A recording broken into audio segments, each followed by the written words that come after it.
What's going on, and everybody, Mattheon here, this time bringing you a video about Stray Blade, a third-person action RPG with a bit of Metroidvania and Souls-like elements. So I would say personally I think this one leans a bit more on the action-adventure side, but right here at the beginning of the video this one is uploading a little later than normal, and that is because I received a copy of this game which is releasing today from the publisher via a PR company working for them, but I received it likely yesterday, and at the time of the video I have only played about 5 hours of it, so I will say I have enjoyed these hours enough. That I have decided I'm going to review this one, though it might take me a little while as I'm already busy with some other stuff, but from there let us actually dive into this talk about the game. What it has to offer and everything else you can expect. We will be playing as a foreign West, an adventurer and an explorer who has been traveling for years and years, who has set their sights on discovering the mysteries of the Lost Valley of Korea, which at the beginning of the game we have found we have just arrived there, but upon coming into contact with a spark of salt, we are thrown back in an explosion where a stone is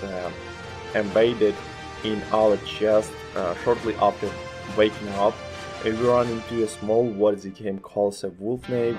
Boji, who acts as our companion, who also explains to us that because we have this stone in our chest, if we try to leave the valley we will obviously die, which means the only way we can sever the connection and get out of here is to reach a person in the middle of the spire, which is going to require us to navigate the valley itself, which used to be home to a mysterious race of Gains who recognized the form of almost magic fangs through 3 types of seemingly magical, or that the valley was home to story-wise. That's about all I have got for you, which is pretty much the basic setup for the title, so let's talk some gameplay and other mechanics. You can expect much of which revolves around navigating your way, so what I would call a semi-open world sort of Metroidvania experience. There are roguely for large maps you can load into that. You can travel freely between, provided you have opponents that pass to them, and as you move between these areas you will be fighting various enemies, trying to get in your way, and parsing the story will lead you to extra powers and abilities that will then open up more previously incredible areas, to you allowing you to explore and find various secrets that can contribute even more to your overall progressions. The game aims to be a challenging experience, but there are various difficulty modes you can pick right at the start of the game, sort of easy to ultra hard, which mostly dictates how good you need to be at navigating. As the game's combat system, the actual combat is probably what I would consider